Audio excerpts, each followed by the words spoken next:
Hello, everyone. We're here today on the Loan Officer Life podcast. I got a very special guest, special to me just because I love the mission. I've been starting to get involved in the organization, but I want you to Aaron from unCommon Construction. So welcome, Aaron. Hey, how's it going? Thanks for having me, Chris. Yeah, absolutely. So I'm just gonna let you just start. Tell us what uncommon construction is. I mean, it's an uncommon name, right? Just leading off Yeah. with it. Well, what is uncommon construction? Yeah, so unCommon Construction is a nonprofit workforce development organization. We're based in New Orleans. We also have programs in the Minneapolis, Twin Cities area and potentially coming to a market near you if the right listeners are out there. So we're, like I said, we're a workforce development nonprofit. What we do is host an apprenticeship program for high school students. So we take young people from different schools around the area. They're paid and they get school credit for building a house or another project together.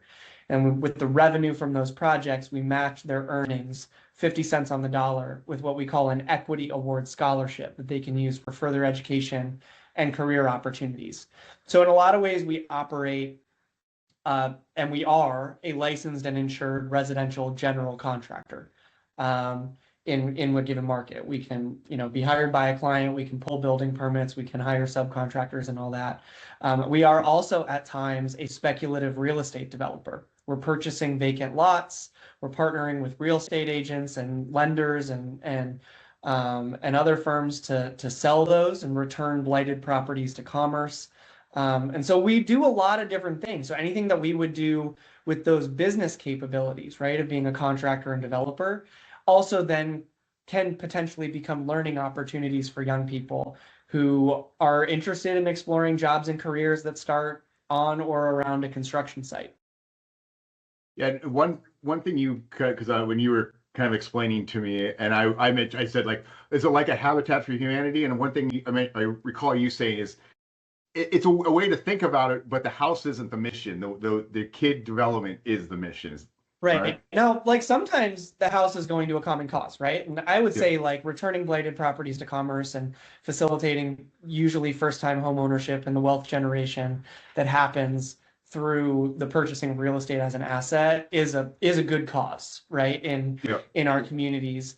Um, and also sometimes we'll partner with a nonprofit whose mission is the house, right? And Mhm. providing it with subsidies at 80% area median income. But it's important to know, Chris, like we don't count by the house. We count our impact by the young person and what happens through their experience. The house is just a convenient and accessible economic and curricular unit of measurement, right? Like Yeah. every house that we build serves 40 to 50 high school students, their experience.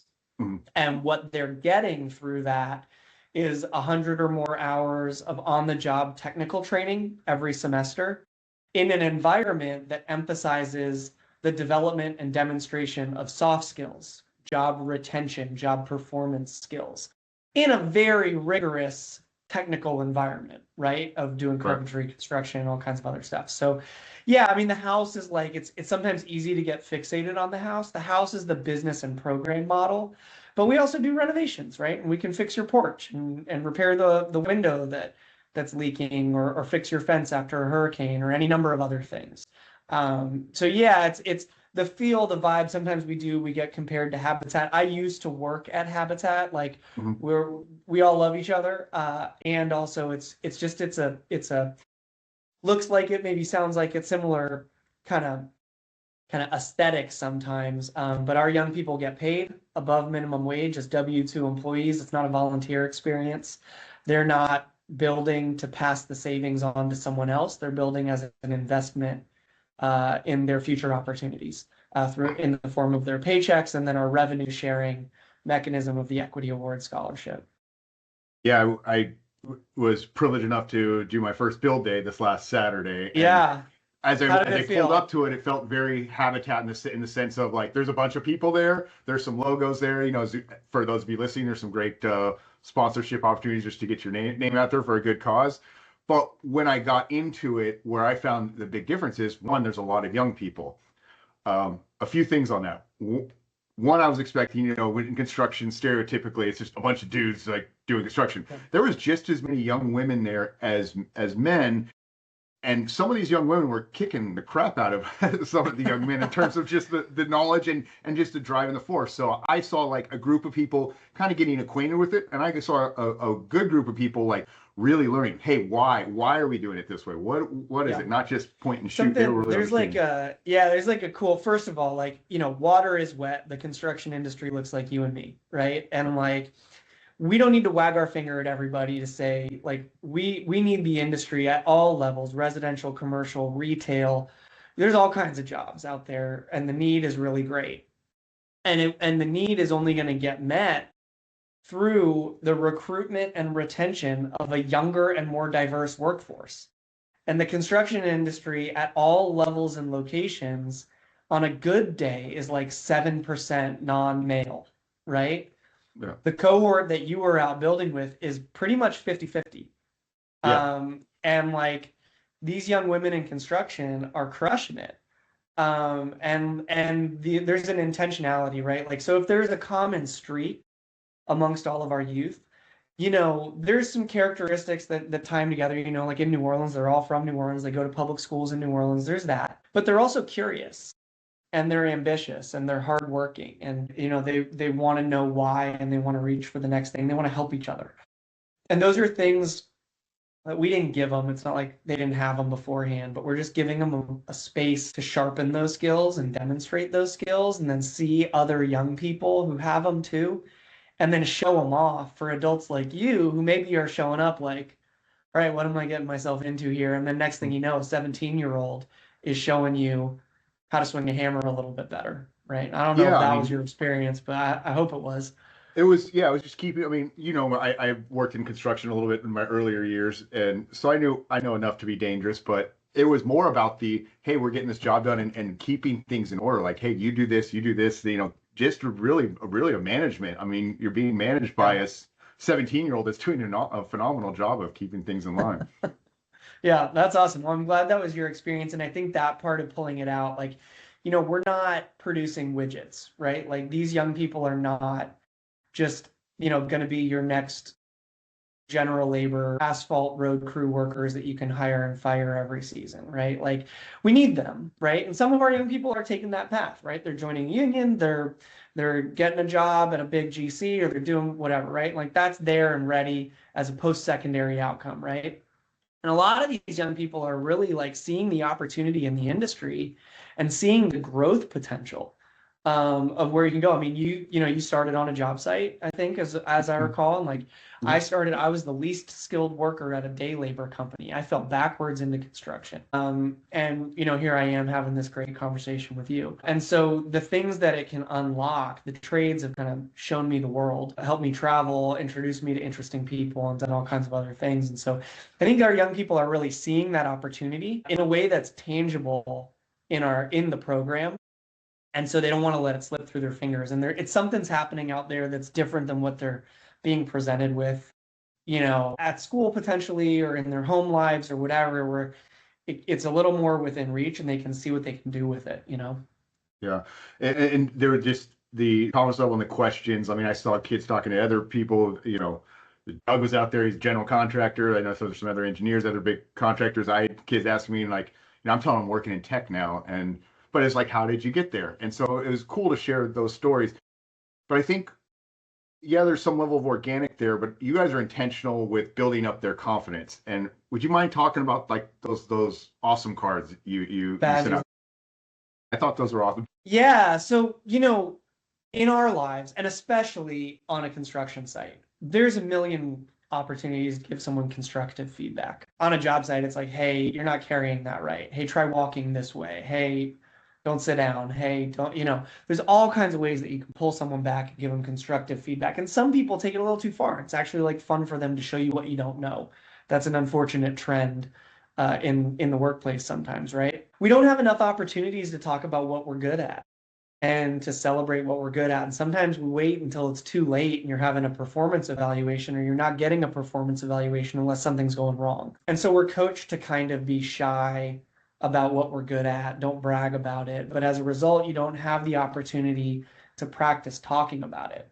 So, you know, our job sites, yeah, like there's saws, they're noisy, we're learning technical skills, but we try and really, really create an intentionally uplifting culture and accentuate the positive in the course of the experience. So we play music, we give a lot of high fives.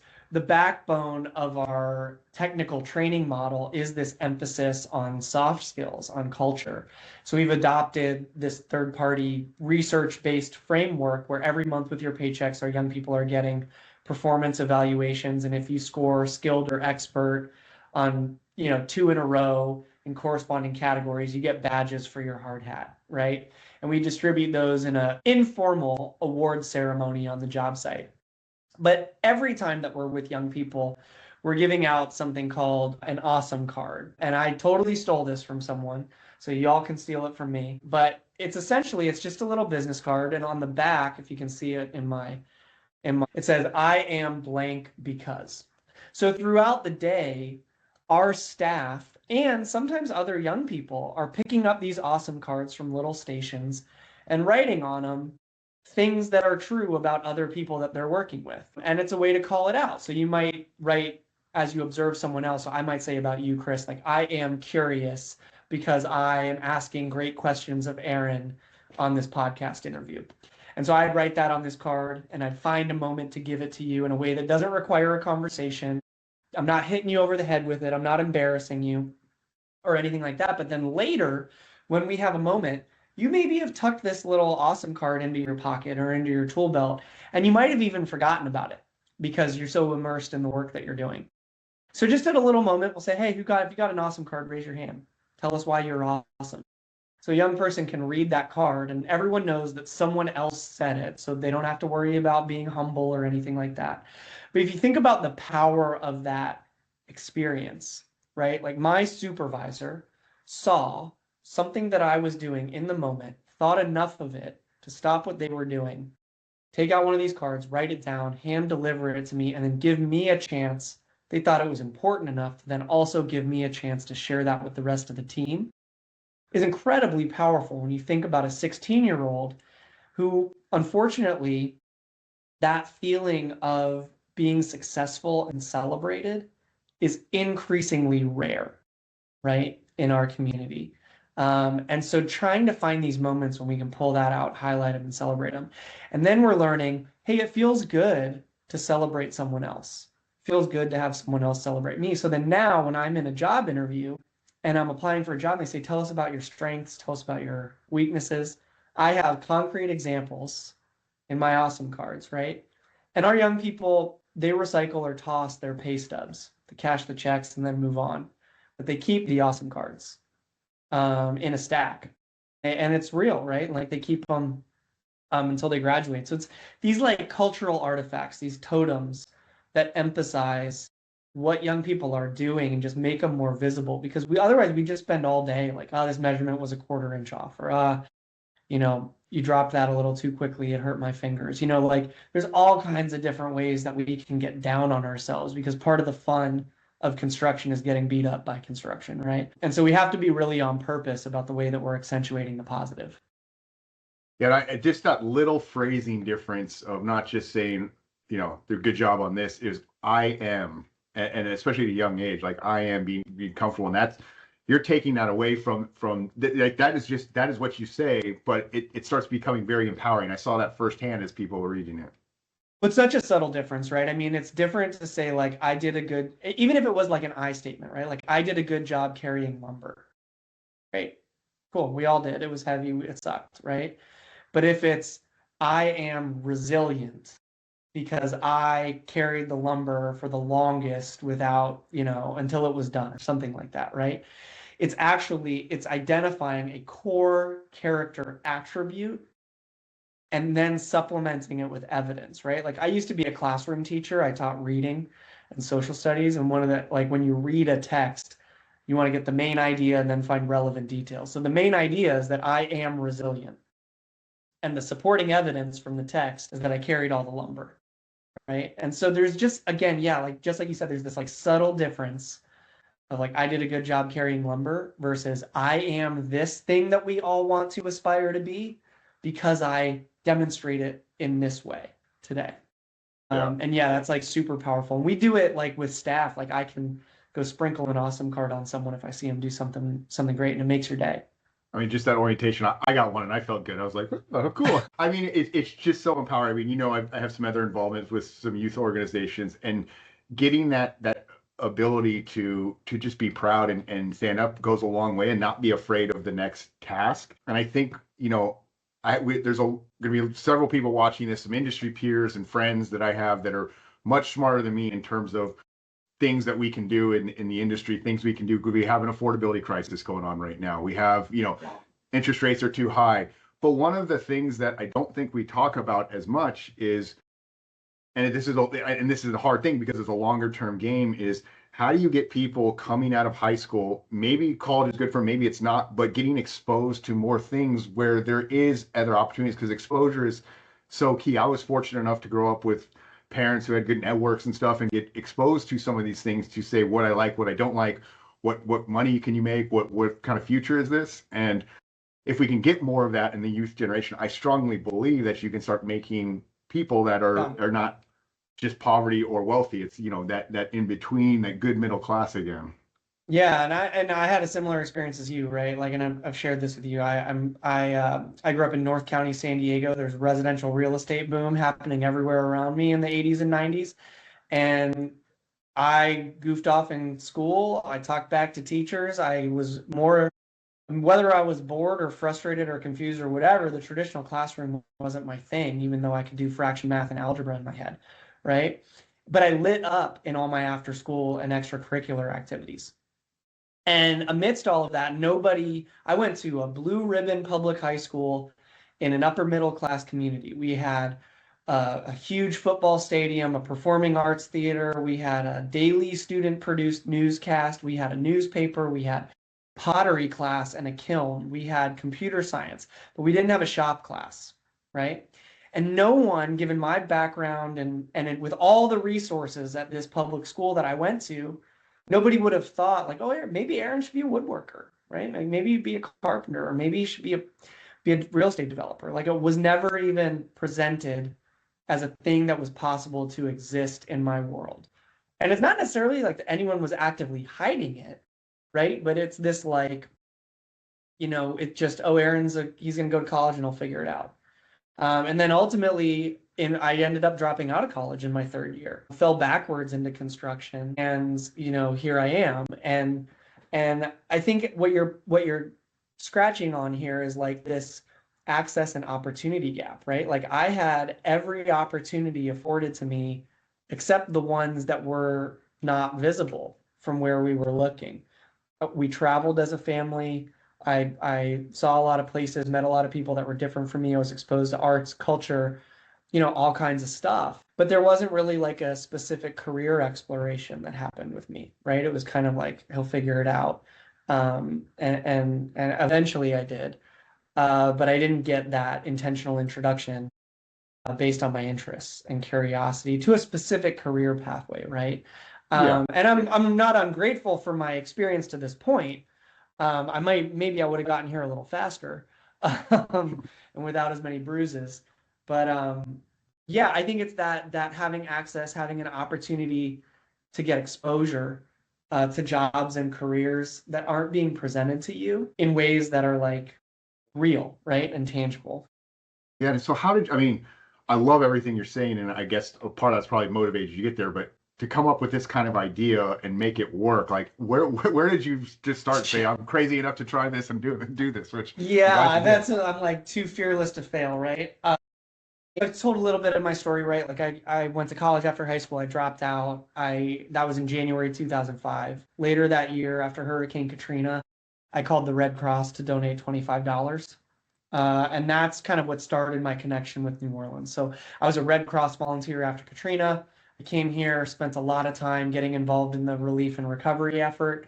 Obviously, like the housing crisis that was already existing here, it just was made like unfathomable by that storm.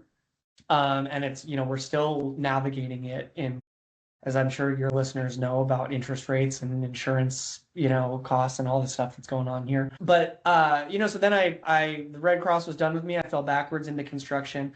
One of the jobs that I had afterwards, I ended up working for Habitat for Humanity here in New Orleans.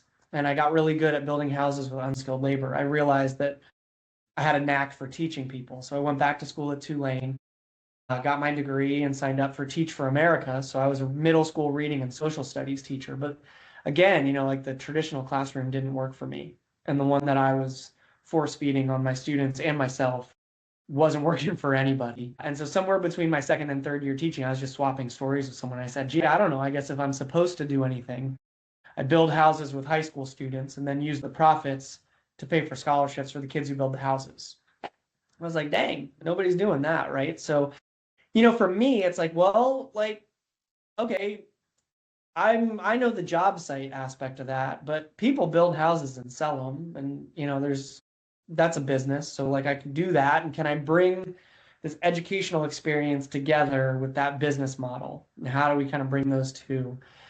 So there's sort of like a knowable playbook on the business side of providing construction as a service. So then it became like, how do we integrate these intentional training opportunities along the way? So that's been a lot of the fun of the last 10, 11 years. It's kind of refining and developing that model and finding intersections with the business models. So, and we can differentiate. So anything that we do as a business, any business capability that we would have as a residential contractor and developer, we can activate as a learning experience. So I take young people to the act of sale, and they're signing as a witness. If they're curious about being a loan officer or how you finance a house, or maybe they want to be a lawyer. So I use that. We can use that as an opportunity to introduce them to a title attorney or a loan officer, or, whatever it might be. So we can just take advantage of the opportunity, lower the barrier to entry, and present more kids with the option. And I know you guys recently just got a new office building that you've been working on for a bit. We got to visit that as well.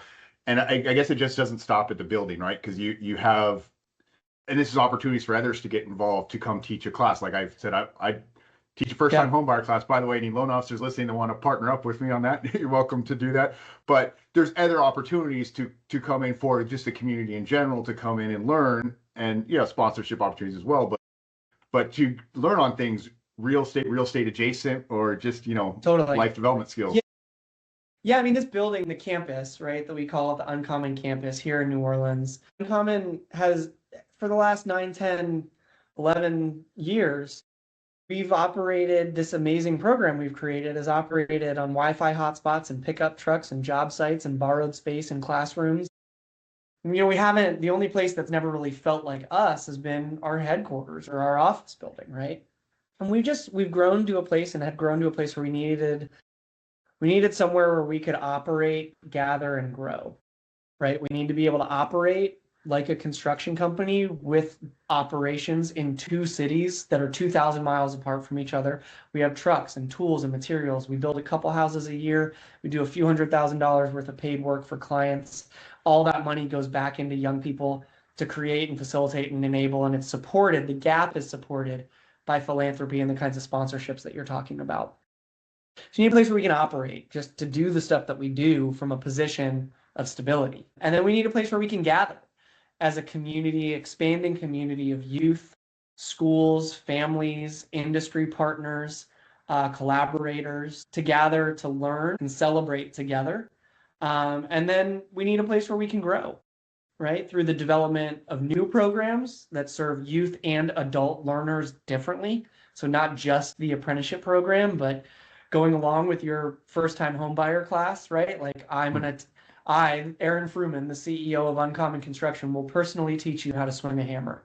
So you can sign up for that as a class. A lot of people think that they know or should know until you give them a hammer and they have no idea how to do it. And I will make you an expert at hammering in an hour.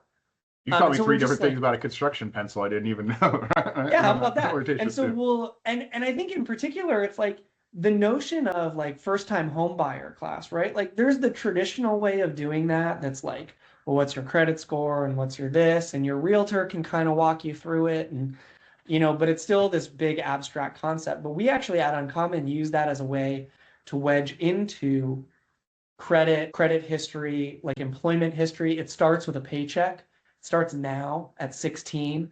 with a history of, with a relationship with a bank and a demonstrated income and no gaps in employment, and your credit score. And then we go into that with like, okay, well, what is credit, right? And how can you really utilize this investment in a house to leverage yourself to the next echelon of socioeconomic status, right? And instead of paying rent, you're buying equity. And well, what is equity? So we can really like deconstruct these complex topics. So all of that and more can take root at the campus to deepen our impact here in New Orleans through all these new kinds of awesome programs. But then it's also a place where we can explore continued expansion to new markets and new locations across the country, right? Like before we ever enrolled students in this program, I was fielding questions about whether this would become a national model. I was like, well, are you going to pay for that? Like, whoa, whoa, whoa. And so that's been a question that's been nagging us and other folks in our network for the last 10 years. We took our first steps with our first new location in Minnesota a couple of years ago, and we're taking some of those continued next steps with other markets as well. We'd love to talk with your listeners about how to enable that and be part of that growth. And so this, in order to be able to do that, this space, this physical space, to be able to do the work is essential and has been a prerequisite. So we're excited that we've just moved in here. There's all kinds of opportunities for you to give to the campus, sponsor a brick, put your name on the wall. We've got a few other named spaces or other programs that'll happen here that need sponsors and support. And also, as we think about, going and expanding and replicating or expanding the model in a bunch of different ways, this is the resource that makes that possible. Yeah, I mean, I'm a huge fan of your mission. I got the opportunity to see you at an awards event for, charity awards event, and you presented. I was like, all of a sudden, I started paying attention. I was like, wait, what is this? And then we talked afterwards. But I really hope, a decade from now, 2 decades from now, this is a national program, because I just think it can do so much good for our country as a whole. Not only for the young children, but I think it makes our overall society better. So we're gonna post some stuff on just how you can get more familiar with unCommon. I'm going to be shouting out if anyone wants to talk to me, my personal experience. I'm happy to do that. But anything else you want to say about how light ways to get involved versus full-fledged? Yeah, I mean, I think like whether you live in New Orleans or a market where we currently have programming, I think there's something really unique about like the power of our example, right? At unCommon, of a new way of helping young people find an entry point into this industry. And it's the industry that makes up the backbone of the American economy and sustains human life on our planet. And it's in desperate need for an incoming workforce that has the soft skills and experience to get a job, keep it, and earn a promotion.